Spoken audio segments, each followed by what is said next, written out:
Welcome to a presentation from the Luke Waits Center for Dyslexia and Learning Disorders, located in Scottish Rite for Children's Dallas campus. Scottish Rite for Children is one of the nation's leading pediatric centers for the treatment of orthopedic conditions, certain related neurological and arthritic disorders, and through the Luke Waits Center, the organization also offers expertise in learning disorders, including dyslexia. Dr. Luke Waits, our founder, was a neurologist who was invited to join Scottish Rite in the mid-1960s. He supported the hospital's neurology needs and also continued his work of studying dyslexia and brought his existing dyslexia clinic along with him. Our center has been part of Scottish Rite since 1965. Our department provides a variety of services, including dyslexia training for students and teachers, research, outreach, and diagnostics. The Center for Dyslexia offers services when there will be a difference in the educational outcome of a child with academic problems. We also have the opportunity to address comorbid or coexisting mental health diagnoses, ADHD, anxiety, depression, etc., in the context of the evaluation, as long as the primary concern is academics. For more than 55 years, we have also been developing curricula and interventions to help children with dyslexia learn how to read. We implement the curricula and conduct research in an ongoing effort of continuously improving and adapting the program in order to provide the best options possible.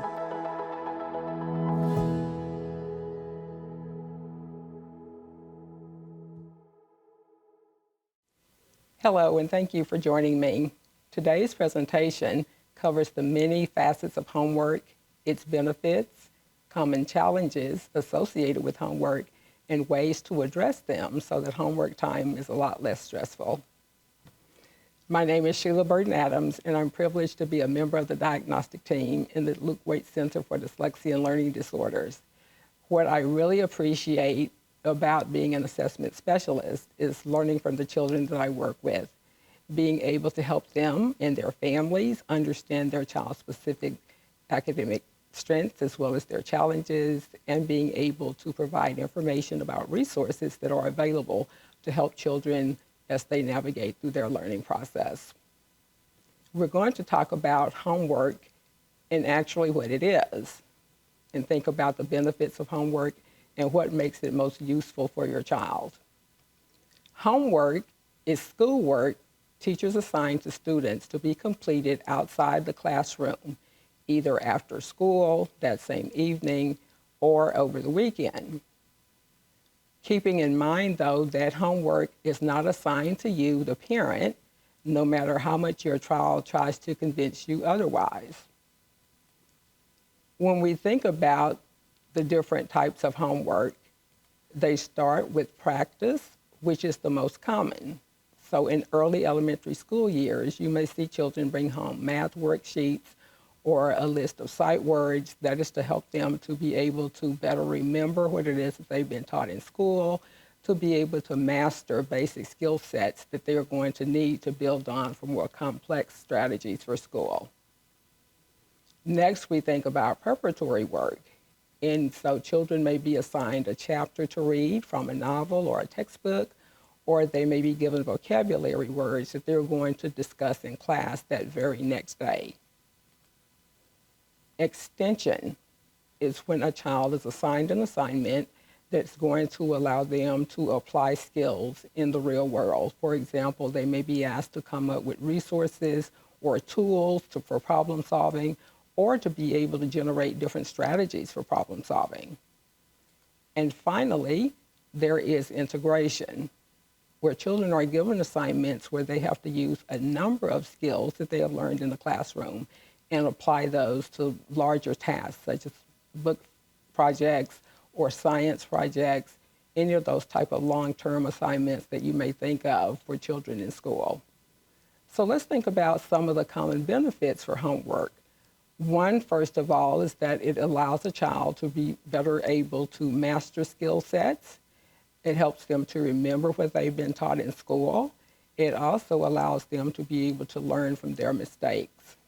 It helps to instill in children a sense of responsibility as well as time management. And for some children, this is the first time that they're able to begin to develop those skills. It opens up a positive opportunity for communication between parents and teachers. It helps parents be aware of what their children are learning, and it also helps parents to be better able to understand what are teachers' policies and available resources at school that can assist their children with that homework process. When we think about homework in itself, it should not be drudgery work. There should be time limits to help it to be most useful to a child. So when we think about kindergarten level, that's 10 to 20 minutes a day up to second grade. For third through sixth grade, it's 30 to 60 minutes per day. And for seventh grade up to 12th grade, it's going to be more than that. They will benefit from more time from homework, and the amount of time may vary from night to night. But these are parameters that have been set by the National Parent Teacher Association, or what we refer to as the PTA. But you want to consider that these parameters may be different if a child is enrolled in a school that has a more advanced academic program. Children will approach homework differently. Some may be absolutely enthusiastic about the process. Some are not enthusiastic at all. Then you have some children who are variable. They will like some subjects better than others, and they will approach it accordingly. But there are reasons why homework can be challenging for some children, and it's important to understand those if we're going to be able to best support them in the process. Some internal factors for children include the physical. When we think about actual fatigue, if children are not getting adequate sleep at night, that's going to be a factor. Hunger may actually be a factor. For some children, it's hard to believe, but food insecurity is very evident still in this country. Children may have unmanaged or untreated medical conditions that interfere with their ability to be able to get their homework done. There are external factors to children being able to get their homework done in a successful manner. That includes inadequate information about the assignment. The teacher may not have given them enough of the groundwork in order for them to be able to carry it out successfully. There could be lack of family support, lack of school supplies. They don't have pencils, they don't have paper. They may not have access to technology, or it may be inadequate access to technology. And thinking again, going back to visiting with the internal factors, as far as with the cognitive and the mental, there can be learning differences in children, whether the school has recognized it or not, things such as ADHD, trouble with executive functions, and mentally anxiety or depression.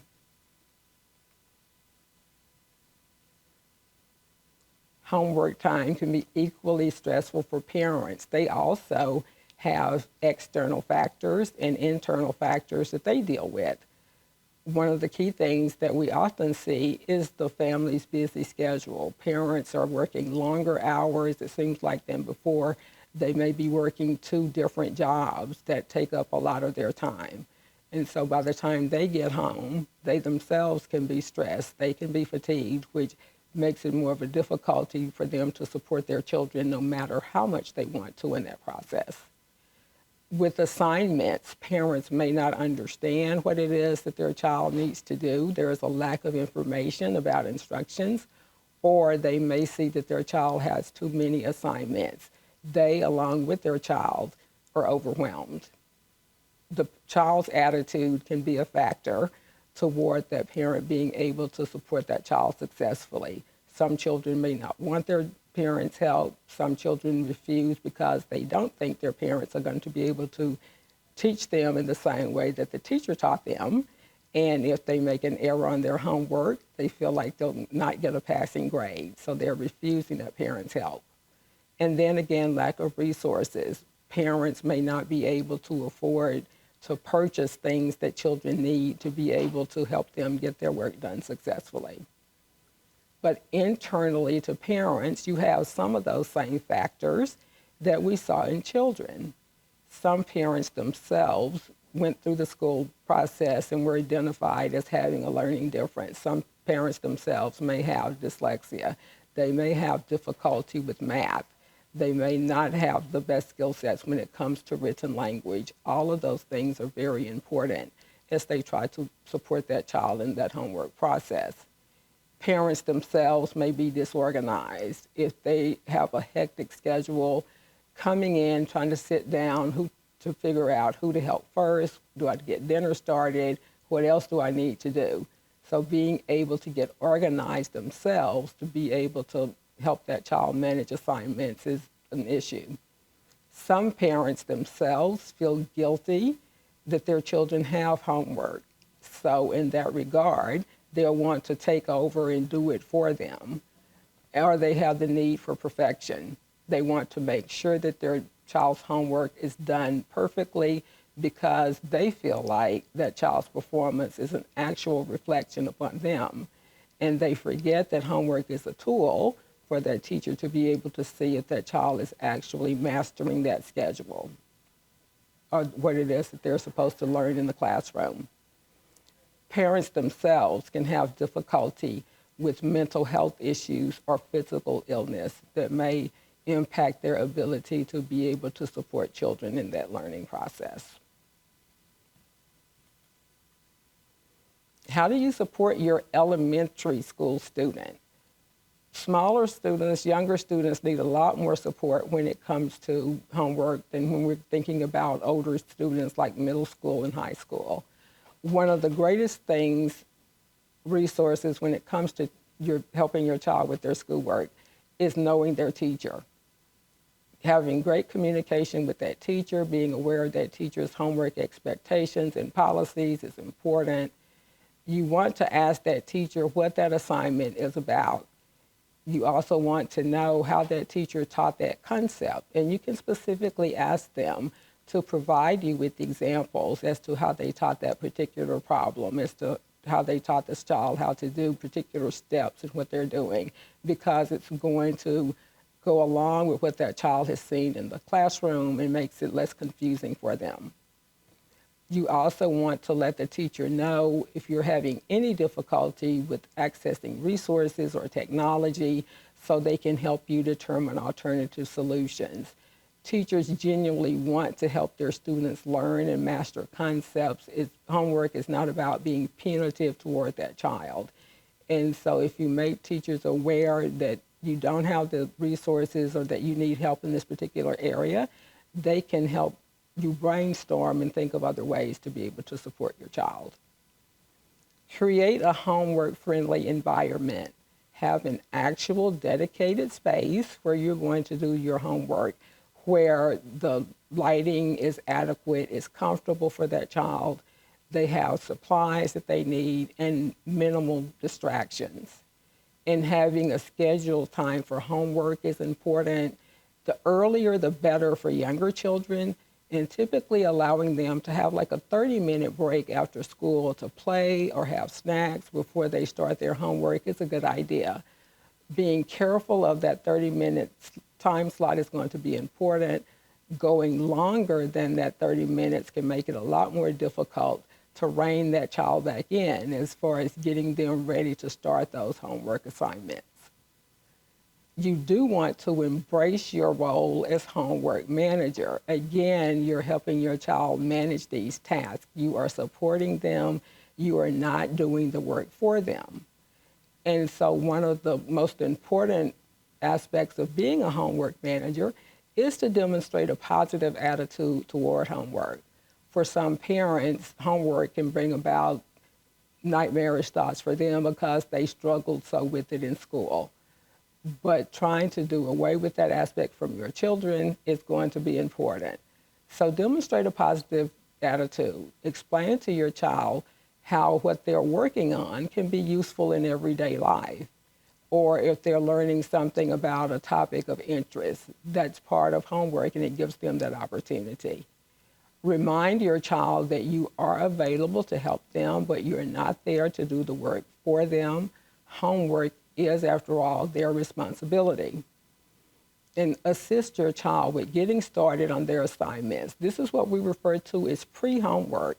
You want to sit down with your child, actually take out that homework folder, and let them show you what it is that they have to do, and then helping them get started on those assignments.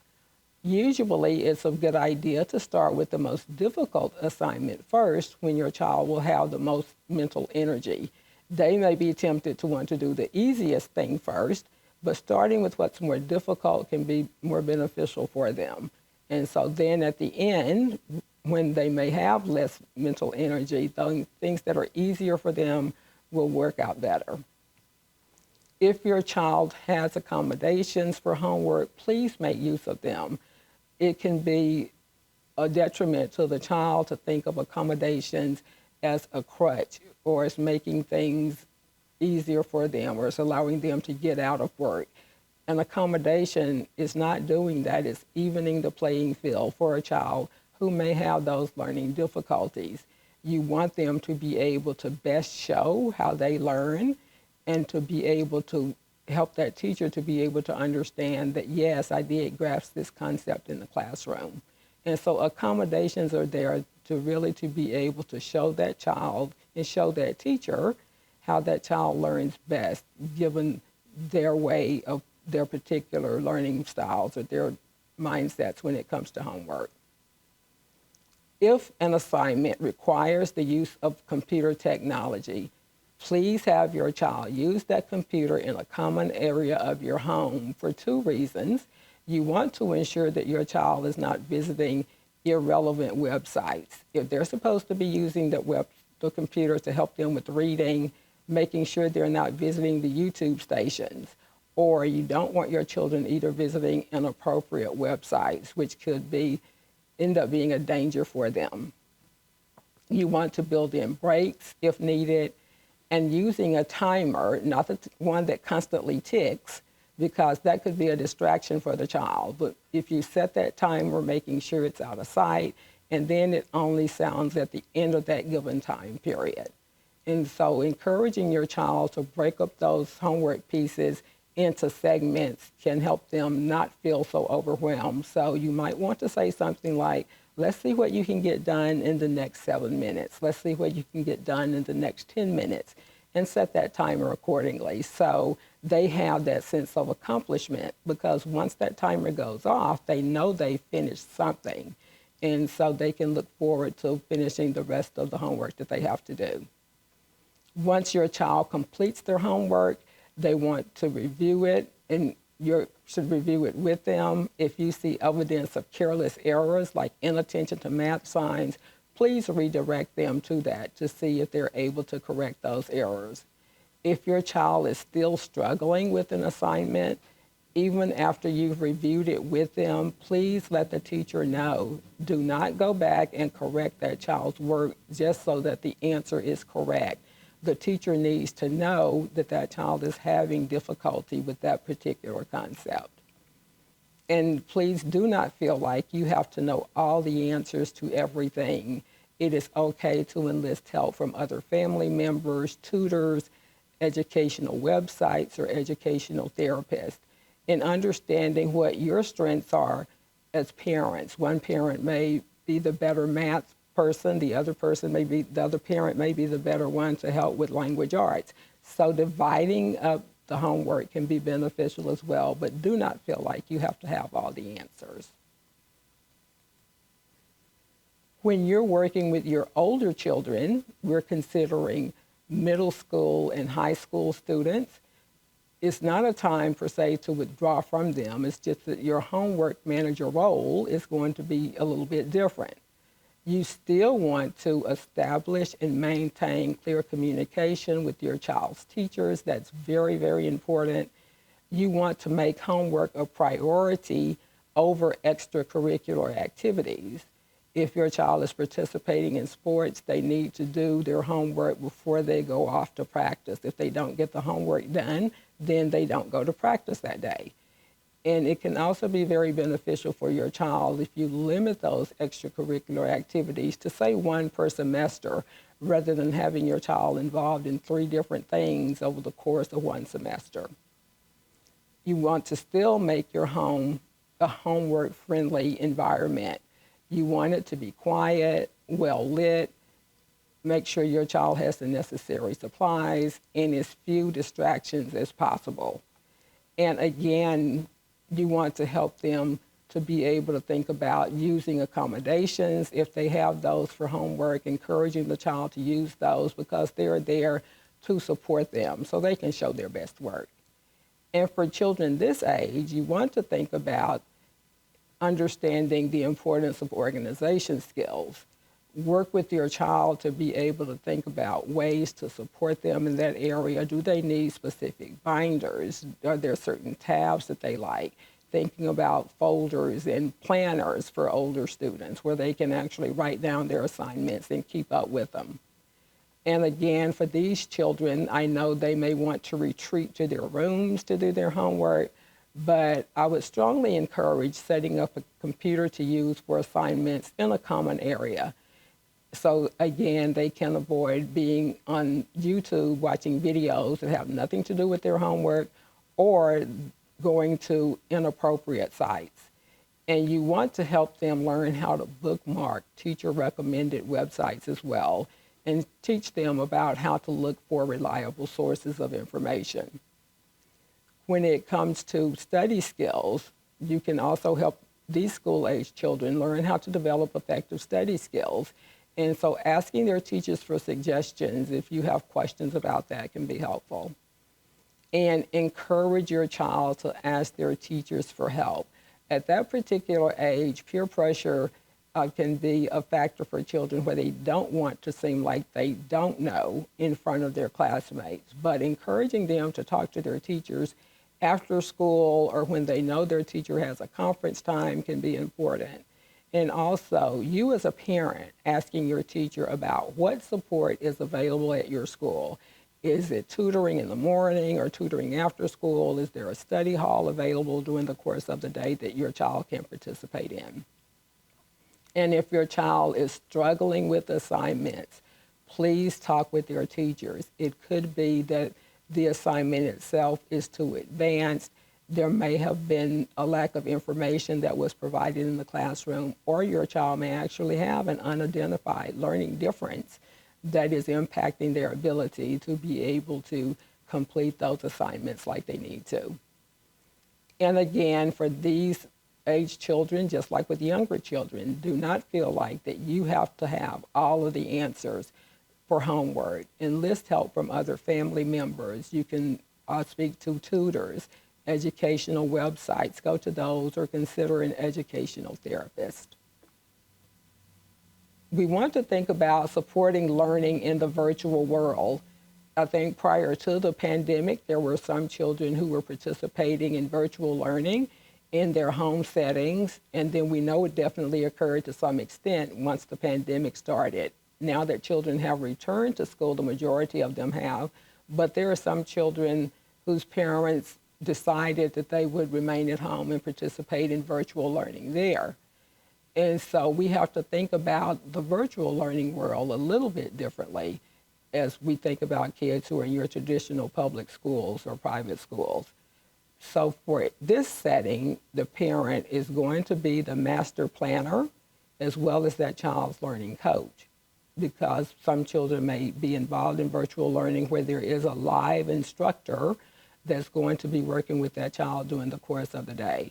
So you want to make sure you set up a schedule that is doable for you and your child, and also provide that guidance that they need as their learning coach. You want to collaborate with your child's teachers as early as possible so your child can have the most positive learning experience. You want to make sure that you can access technology that's working properly, especially for your computer, your printers, whatever you may need for your child to be able to get their work done. And if you're using an online self-paced curricula, make sure that you have a clear understanding as to how to go about implementing those curricula. Create an actual physical space in your home that is dedicated to school-focused activities. You want to make sure that that child has that continuity. that you're not doing schoolwork one day in the kitchen, the next day in the dining room, and the next day in the den. So you want to make sure that there is actually a created, dedicated space for your child to be able to do their school-focused activities. Set a schedule and be as consistent as possible. We know that life happens, but in order for that child to get used to the routine and the structure of homework to make it a habit, they need that consistency. But we also understand, too, that life does happen, so you need to be flexible as well when it's needed.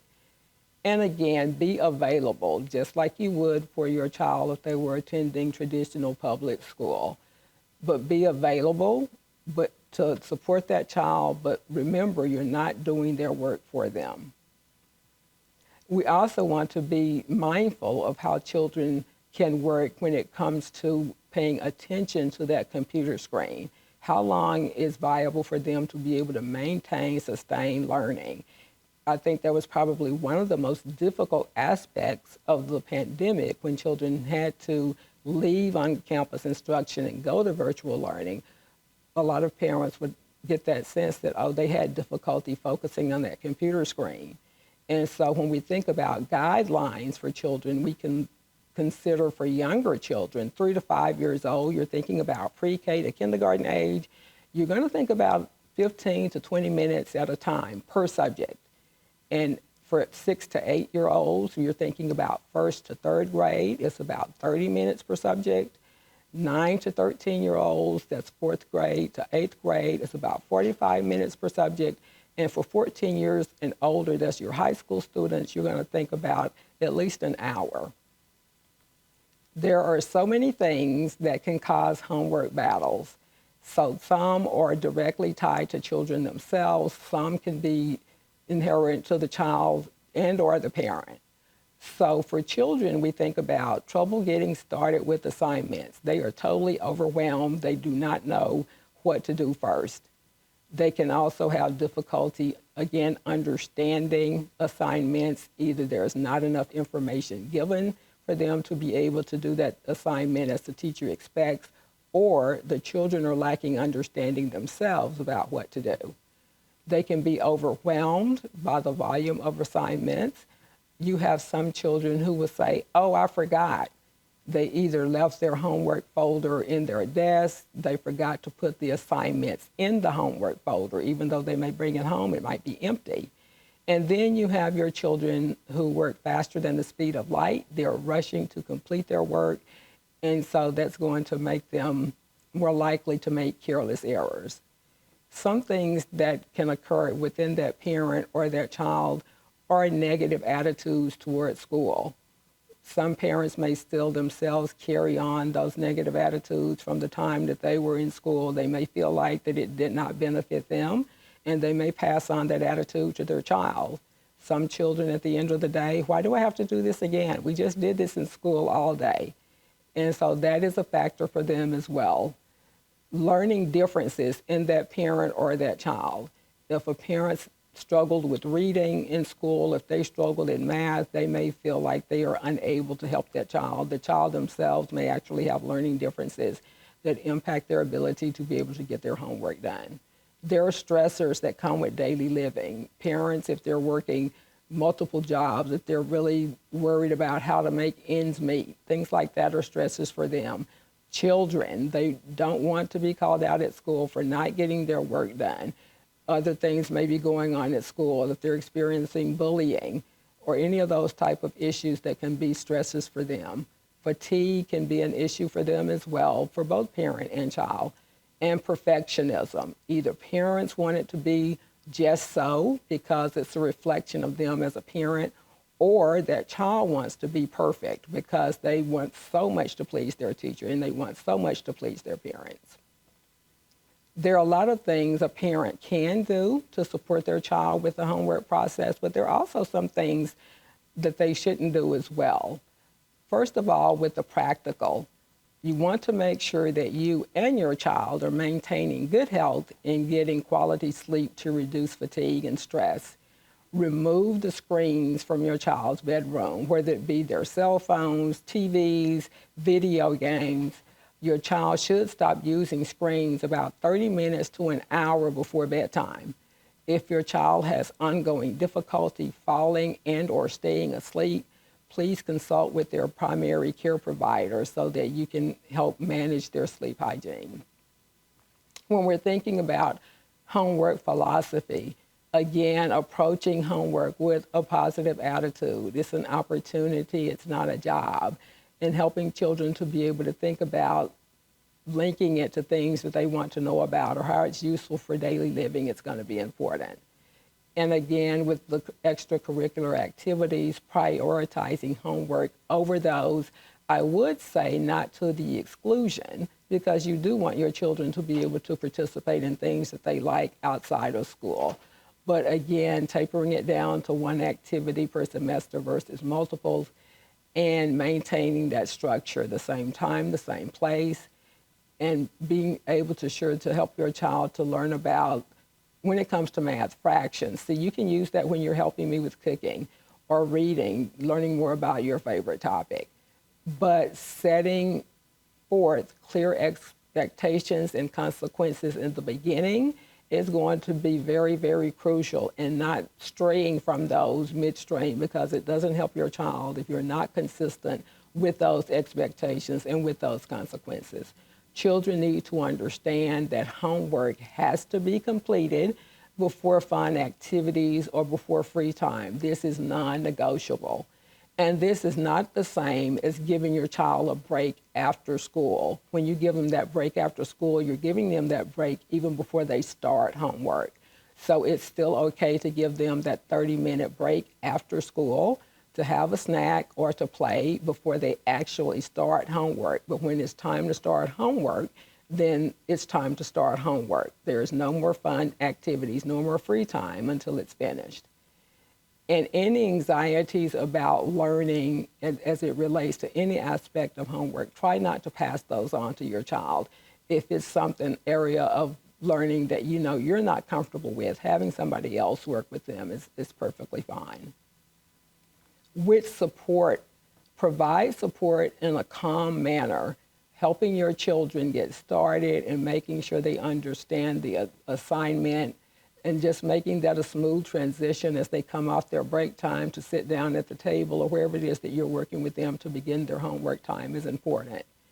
And again, talking to your teacher about your child's homework time. If they're really struggling with assignments or have too much work to do, always keep in mind that your teacher is not there to see you as you work with your child. So you are their eyes and their ears when it comes to helping them to be able to understand if your child is actually grasping those concepts, if they're able to carry through with that homework.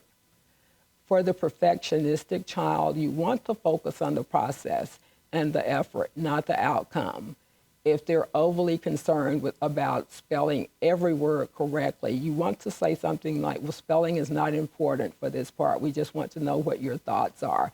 That can help take away some of that tendency to be perfectionistic so they can complete their homework in a reasonable amount of time. For the children who forget, you want to reinforce structure, repetition, reminders, including remember to put your homework in your homework folder. Do not leave your homework folder at school, that type of thing. And when you're finished with your homework, put your homework back in your homework folder and put it back in your backpack. Many children are penalized. They come home, they do their homework, but they don't put it back in the homework folder to take it back to school. So they get penalized for not turning it in. And encourage older children to use planners and or the school's website to help them keep up with assignments. I encourage parents that they should monitor the school's website themselves, or even ask the teacher to email them a list of upcoming assignments if that's possible. If children say, I forgot, especially your older children, you can encourage them to call their peers to say, what are we supposed to do for this project? Or what are we supposed to do for their night's assignment? But don't let forgetting become an excuse. For your speedy child who just wants to rush through their assignments and make sure they got it done so they can go on to their fun activities, you want to help them review their homework and think about checking for accuracy and helping them understand that when they make careless errors, it'll make the teacher think that they don't understand the concept, or the teacher will have to reteach it to them when they actually do understand it in the first place. So helping them to be able to think about the importance of accuracy is crucial. And again, seeking that outside assistance, such as a tutor, an educational therapist, or those educational websites. So when you think about working with your child, consider logic and consequences.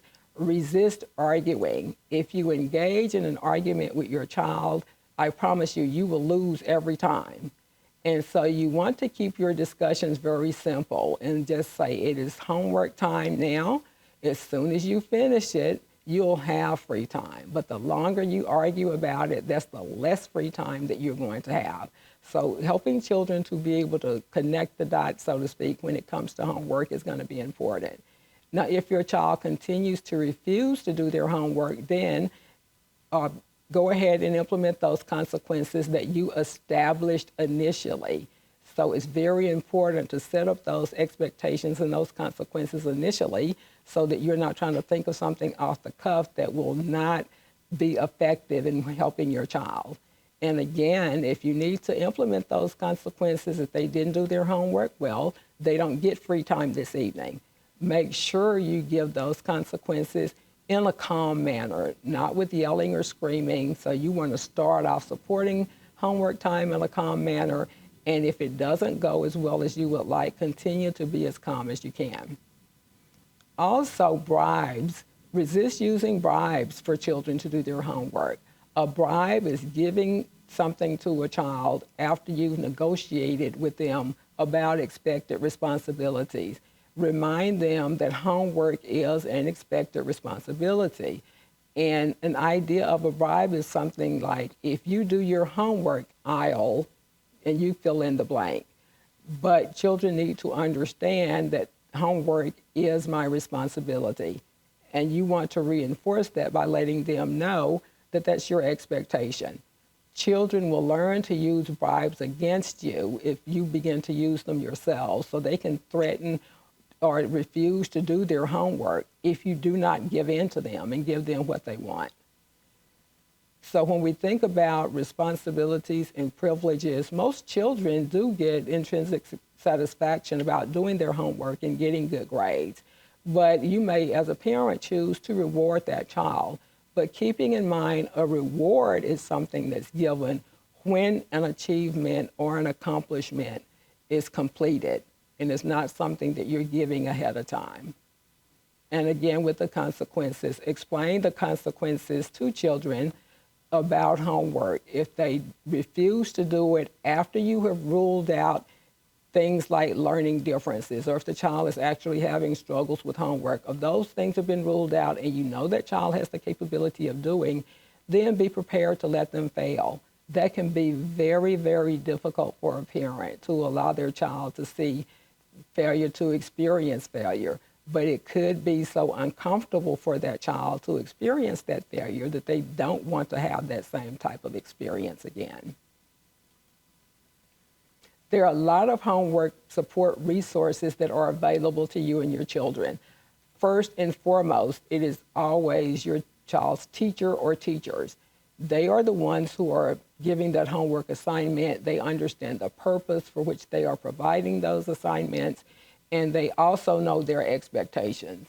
So the teacher is going to be your first important resource. And they can also help you to be able to think about ways to provide better guidance in homework. For example, they can show you how they did the homework, so you're doing it the same way as the teacher did in school, so you're not confusing your child during homework time. Think about tutors if necessary. A tutor could be actually a teacher in the school. You might want to consider hiring a college student. It could be a retired teacher. There are accesses to tutors out there. Educational therapists are available also. You can visit the Association of Educational Therapists website. And an educational therapist is different from a tutor. This is a professional who's been actually trained to work with children and or adults who have learning differences as well as ADHD. They can work with children on study skills, helping them with assignments. They can be the liaison between parents and educators. So you can find out more information about an educational therapist and how to find one that may be in your actual geographical area or located near your child's school by going to the Association of Educational Therapists. There are a number of reading websites that are available to be able to support children as young as preschool all the way up to high school. And a number of those include Reading Rockets, Spelling City, ABCU, the Curriculum Corner, Alligator Apps, and Super Duper Publications. Those are some of the websites that are out there. There are some websites for written expression, including Read, Write, Think, and Enchanted Learning. There are math websites. Khan Academy is still one of my favorites. They do use YouTube videos to help children to be able to understand math processes. They've also included other areas of learning besides math. You can go to the worksheet generator website to generate math fact sheets for your children. And they do charge a subscription fee of $2.99 a month to be able to use that website. And then there's Super Kids. If you go to this website, it is called Super Kids Education for the Future. It's really useful in helping you to be able to be aware of digital resources that include software and apps. They are described and evaluated on this website. And I encourage you to visit this website to identify a number of resources that you can use to supplement your child's learning. Thank you very much for spending this time with me today. I thank the Center for Dyslexia staff for assisting and supporting me in preparation for this presentation, and to our media department for making it possible. If you have questions or comments, please feel free to email us at lwcdpresentations@tsrh.org. Thank you.